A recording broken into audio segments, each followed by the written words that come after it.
ಪ್ರಿಯ ವೀಕ್ಷಕರೇ, ಎಲ್ಲರೂ ಹೇಗಿದ್ದೀರಾ? ವೀಕ್ಷಕರೇ, ಶಶಿಕುಮಾರ್ ಅವರು ಒಂದು ಕಾಲದಲ್ಲಿ ತುಂಬಾ ಬೇಡಿಕೆಯಲ್ಲಿ ಇದ್ದಂತಹ ನಟ. ಅದು ಎಷ್ಟರ ಮಟ್ಟಿಗೆ ಅಂದ್ರೆ ಒಂದು ವರ್ಷದಲ್ಲಿ ಅವರ 7-8 ಸಿನಿಮಾಗಳು ರಿಲೀಸ್ ಆಗ್ತಿದ್ವು. ಅಷ್ಟು ಉತ್ತುಂಗದಲ್ಲಿ ಇದ್ದಂತಹ ಶಶಿಕುಮಾರ್ ಅವರಿಗೆ ದಿಢೀರನೆ ಒಂದು ಆಕ್ಸಿಡೆಂಟ್ ಆಗುತ್ತೆ. ಆ ಆಕ್ಸಿಡೆಂಟ್ ನಲ್ಲಿ ಶಶಿಕುಮಾರ್ ಅವರ ಮುಖಕ್ಕೆ ತುಂಬಾ ಪೆಟ್ಟಾಗತ್ತೆ. ಅದಾದ ನಂತರ ಶಶಿಕುಮಾರ್ ಅವರ ಬದುಕೇ ಸಂಪೂರ್ಣವಾಗಿ ಬದಲಾಗಿ ಹೋಗುತ್ತೆ. ಅಷ್ಟಕ್ಕೂ ಶಶಿಕುಮಾರ್ ಅವರಿಗೆ ಅವತ್ತು ಆಕ್ಸಿಡೆಂಟ್ ಹೇಗಾಯ್ತು, ಶಶಿಕುಮಾರ್ ಅವರು ಕಾರ್ನಲ್ಲಿ ಬರಬೇಕಾದ್ರೆ ಅವರ ಮುಖಕ್ಕೆ ಲೈಟ್ ಅನ್ನ ಬಿಟ್ಟವ್ರು ಯಾರು, ಶಶಿಕುಮಾರ್ ಅವರ ಎಲ್ಲಾ ಸಿನಿಮಾಗಳು ಸೂಪರ್ ಹಿಟ್ ಆಗ್ತಿದ್ದನ್ನ ಕಂಡು ಚಿತ್ರರಂಗದ ಕೆಲ ಹೀರೋಗಳೇ ಹೊಟ್ಟೆ ಕಿಚ್ಚಿನಿಂದ ಅವರಿಗೆ ಆಕ್ಸಿಡೆಂಟ್ ಮಾಡಿಸಿದ್ರ ಅನ್ನುವಂತಹ ಶಶಿಕುಮಾರ್ ಅವರ ದುರಂತ ಕಥೆಯನ್ನ ಇವತ್ತು ನಿಮ್ಮ ಜೊತೆ ಹಂಚಿಕೊಳ್ತಿದ್ದೇನೆ. ಶಶಿಕುಮಾರ್ ಅವರು ಹುಟ್ಟಿದ್ದು ಬೆಂಗಳೂರಿನಲ್ಲೇ. ಅವರ ಪೂರ್ತಿ ಹೆಸರು ಶಶಿಕುಮಾರ್ ನಾಯ್ಕ್. ಇವರು ಮೊಟ್ಟ ಮೊದಲ ಬಾರಿಗೆ ಚಿರಂಜೀವಿ ಸುಧಾಕರ್ ಎಂಬ ಸಿನಿಮಾದಲ್ಲಿ ವಿಲನ್ ಆಗಿ ಪಾತ್ರ ಮಾಡ್ತಾರೆ. ಹೀಗೆ ಅನೇಕ ಸಿನಿಮಾಗಳಲ್ಲಿ ವಿಲನ್ ಪಾತ್ರಗಳನ್ನ ಮಾಡಿಕೊಂಡು ಹೀರೋ ಆಗಿ ಕೂಡ ಪಾತ್ರಗಳನ್ನ ಮಾಡ್ತಾ ಕನ್ನಡಿಗರ ಮನಸ್ಸನ್ನ ಗೆಲ್ತಾರೆ. ಕೇವಲ 7-8 ವರ್ಷಗಳಲ್ಲಿ ಅವರ 75-80 ಸಿನಿಮಾಗಳು ರಿಲೀಸ್ ಆಗ್ತಿತ್ತು. ಅಂದ್ರೆ ಆ ಕಾಲದಲ್ಲಿ ಶಶಿಕುಮಾರ್ ಅವರ ಹವಾ ಹೇಗಿತ್ತು ಅಂತ ನೀವೇ ಊಹೆ ಮಾಡಿ. ಅವರು ನಟಿಸಿದಂತಹ ಬಹಳಷ್ಟು ಸಿನಿಮಾಗಳು ಸೂಪರ್ ಹಿಟ್ ಆಗ್ತಿದ್ವು. ಅಷ್ಟೇ ಅಲ್ಲದೆ ಬಾಲಿವುಡ್ ನ ಸಿನಿಮಾ ಇಂಡಸ್ಟ್ರಿಯವರು ಕೂಡ ಶಶಿಕುಮಾರ್ ಅವರ ಕಾಲ್ ಶೀಟ್ಗಾಗಿ ಕಾಯ್ತಿದ್ದಂತಹ ಕಾಲ ಅದು. ಯಾಕಂದ್ರೆ ಶಶಿಕುಮಾರ್ ಅವರು ಕನ್ನಡದ ಚಂದದ ನಟ ಆಗಿದ್ರು. ಅವರ ಡ್ಯಾನ್ಸ್ ಅನ್ನ ನೋಡೋದಕ್ಕೆ ಅಂತಾನೆ ಬಹಳಷ್ಟು ಜನ ಅಭಿಮಾನಿಗಳು ಥಿಯೇಟರ್ಗೆ ಹೋಗ್ತಿದ್ರು. ಹೀಗೆ ಯಾವಾಗ್ಲೂ ಸಿನಿಮಾ ಶೂಟಿಂಗ್ ಗಳಲ್ಲಿ ಬ್ಯುಸಿ ಆಗ್ತಿದ್ದಂತಹ ಶಶಿಕುಮಾರ್ ಅವರಿಗೆ ಅದೊಂದು ಕೆಟ್ಟ ಸಮಯ ಹತ್ತಿರ ಆಗಿತ್ತು. ಬಾರೋ ನನ್ನ ಮುದ್ದಿನ ಕೃಷ್ಣ ಎಂಬ ಸಿನಿಮಾದ ಶೂಟಿಂಗ್ ಮುಕ್ಕಾಲು ಭಾಗ ಮುಗಿದೇ ಹೋಗಿತ್ತು. ಶಶಿಕುಮಾರ್ ಅವರು ಎಂದಿನಂತೆ ಶೂಟಿಂಗ್ ಅನ್ನ ಮುಗಿಸಿಕೊಂಡು ತಮ್ಮ ಮಾರುತಿ ಕಾರ್ನಲ್ಲಿ ಮನೆಗೆ ಹೊರಟಿದ್ರು. ರಾತ್ರಿ 9 ಗಂಟೆ ಸಮಯ ಆಗಿತ್ತು. ಅದೇ ಸಮಯಕ್ಕೆ ಮನೆಯಿಂದ ಶಶಿಕುಮಾರ್ ಅವರ ಮಗಳು ಐಶ್ವರ್ಯ ಫೋನ್ ಮಾಡಿ ತಿನ್ನೋಕೆ ಐಸ್ ಕ್ರೀಮ್ ಮತ್ತೆ ಕೇಕ್ ಅನ್ನ ತಗೊಂಡ್ ಬರೋಕೆ ಹೇಳ್ತಾರೆ. ಆಗ ಶಶಿಕುಮಾರ್ ಅವರು ತಮ್ಮ ಕಾರನ್ನ ಬೆಂಗಳೂರಿನ ಶಿವಾನಂದ ಸರ್ಕಲ್ ಕಡೆಗೆ ತಿರುಗಿಸ್ತಾರೆ.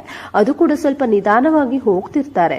ಎದುರುಗಡೆಯಿಂದ ಒಂದು ದೊಡ್ಡ ಬೆಳಕು ಅವರ ಕಣ್ಣಿಗೆ ಬೀಳುತ್ತೆ, ಅವರ ಮುಖಕ್ಕೆ ಬೀಳುತ್ತೆ. ಆ ಬೆಳಕನ್ನ ಯಾರಾದ್ರೂ ಬೇಕಂತಲೇ ಬಿಡ್ತಿದ್ದಾರಾ ಅಂತ ನೋಡೋಕು ಏನು ಕಾಣ್ತಿರ್ಲಿಲ್ಲ. ಬಹುಶಃ ಎದುರುಗಡೆ ಯಾವುದೋ ಒಂದು ಗಾಡಿ ಬರ್ತಿರಬಹುದು ಅಂತ ತಿಳ್ಕೊಂಡು ಶಶಿಕುಮಾರ್ ಅವರು ಸ್ಟೇರಿಂಗ್ ಅನ್ನ ಬಲಕ್ಕೆ ತಿರುಗಿಸ್ತಾರೆ. ಅಷ್ಟೇ, ಅದ್ಯಾವ ಗಾಡಿ ಬಂದು ಗುದ್ದಿತ್ತೋ ಗೊತ್ತಿಲ್ಲ. ಅವರ ಕಾರು ಸಂಪೂರ್ಣವಾಗಿ ನುಜ್ಜುಗುಜ್ಜಾಗಿತ್ತು. ಆ ಗಾಡಿ ಬಂದು ಗುದ್ದಿದ್ದ ರಭಸಕ್ಕೆ ಅವರ ಕಾರಿನ ಸ್ಟೇರಿಂಗ್ ಬಂದು ಶಶಿಕುಮಾರ್ ಅವರ ಮುಖಕ್ಕೆ ಜೋರಾಗಿ ಹೊಡೆದಿತ್ತು.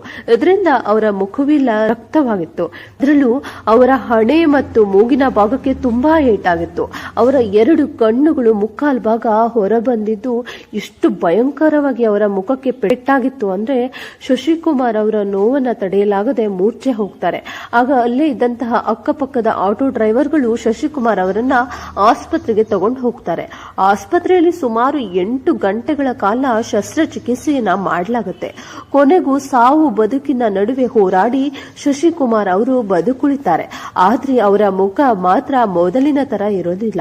ಅವರ ಮುಖದಲ್ಲಿ ರೂಪುರೇಖೆಗಳು ತುಂಬಾನೇ ಬದಲಾಗಿತ್ತು. ಹಾಗೆ ಶಶಿಕುಮಾರ್ ಅವರಿಗೆ ಅಪಘಾತವಾಗಿದ್ರಿಂದ ಅವರು ಸಂಪೂರ್ಣವಾಗಿ ಬರಿಗೈಯಾಗಿದ್ರು. ಅವರ ಹತ್ತಿರ ಹಣ ಇರಲಿಲ್ಲ. ಅದೇ ಸಮಯದಲ್ಲಿ ಶಶಿಕುಮಾರ್ ಅವರಿಗೆ ಆಕ್ಸಿಡೆಂಟ್ ಆಗಿದ್ರಿಂದ ಅವರ ಕೈಯಲ್ಲಿ ಡ್ಯಾನ್ಸ್ ಮಾಡೋಕೆ ಆಗ್ತಿಲ್ವಂತೆ, ಅವರಿಗೆ ಇನ್ ಮುಂದೆ ನಟನೆ ಮಾಡೋಕೆ ಆಗಲ್ವಂತೆ ಎನ್ನುವಂತಹ ಸುಳ್ಳು ಸುದ್ದಿಗಳು ಕೂಡ ಹಬ್ಬಿತ್ತು. ಇಂತಹ ಸುಳ್ಳು ಸುದ್ದಿಗಳಿಂದ ಶಶಿಕುಮಾರ್ ಅವರಿಗೆ ಸಿನಿಮಾ ಅವಕಾಶಗಳು ಬರೋದು ಸಂಪೂರ್ಣವಾಗಿ ನಿಂತೇ ಹೋಯಿತು. ಇದರಿಂದ ಅವರ ಬದುಕನ್ನು ನಡೆಸೋದು 10,000 ದುಡ್ಡಿದ್ರೆ ಕೊಡಿ ಅಂತ ಸ್ನೇಹಿತರಿಗೆ ಕಾಲ್ ಮಾಡಿದ್ರೆ, ಫೋನ್ ಪಿಕ್ ಮಾಡಿದ್ರೆ ಎಲ್ಲಿ ಶಶಿಕುಮಾರ್ ದುಡ್ಡು ಕೇಳ್ತಾನೋ ಅಂತ ಅವರ ಸ್ನೇಹಿತರು ಫೋನೇ ಎತ್ತಿರ್ಲಿಲ್ಲ.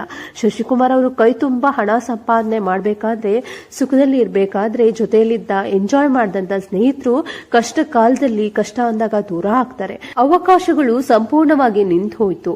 ಮತ್ತೊಂದ್ ಕಡೆ ಕೈಯಲ್ಲಿ ಹಣ ಇಲ್ಲ. ನಂಬಿದ್ದ ಚಿತ್ರರಂಗವೇ ಮೂಕವಾಯಿತು. ಸ್ನೇಹಿತರು ಸಹಾಯಕ್ಕೆ ಬರಲಿಲ್ಲ.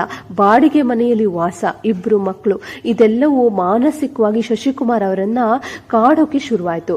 ಯಾವಾಗಲೂ ಸಿನಿಮಾಗಳಲ್ಲಿ ಬ್ಯುಸಿ ಆಗ್ತಿದ್ದಂತಹ ನಟ ದಿಢೀರನೆ ಸಿನಿಮಾ ಅವಕಾಶಗಳೇ ಇಲ್ಲದೆ ಕೈ ಕಟ್ಟಿ ಕೂರೋ ಹಾಗಾಯ್ತು. ಇನ್ನು ನನ್ನ ಜೀವನವೇ ಮುಗಿದು ಹೋಯ್ತು ಅಂತ ಕತ್ಲೆಯಲ್ಲಿ ಕೂರೋ ಹಾಗಾಯ್ತು. ಇದರಿಂದ ಶಶಿಕುಮಾರ್ ಅವರು ಮಾನಸಿಕ ಖಿನ್ನತೆಗೆ ಒಳಪಟ್ಟು ಅವರ ಕಣ್ಣಿಗೆ ಬಟ್ಟೆಯನ್ನ ಕಟ್ಕೊಂಡು ಯಾವಾಗ್ಲೂ ಮನೆಯೊಳಗೆ ಇರ್ತಿದ್ರಂತೆ. ಅವರ ಮನೆಯಲ್ಲಿ ವರ್ಷಗಟ್ಟಲೆ ಕನ್ನಡಿಯನ್ನೇ ಇಟ್ಟಿರಲಿಲ್ಲ. ಶಿವಕುಮಾರ್ ಅವರು ಎಲ್ಲಿ ತಮ್ಮ ಮುಖವನ್ನ ಕನ್ನಡಿಯಲ್ಲಿ ನೋಡಿಕೊಂಡು ಅವರ ಮನಸ್ಥಿತಿ ಇನ್ನೂ ಹಾಳಾಗಬಹುದು ಅಂತ ಅವರ ಮನೆಯಲ್ಲಿ ಕನ್ನಡಿಯನ್ನೇ ಇಟ್ಟಿರಲಿಲ್ಲ.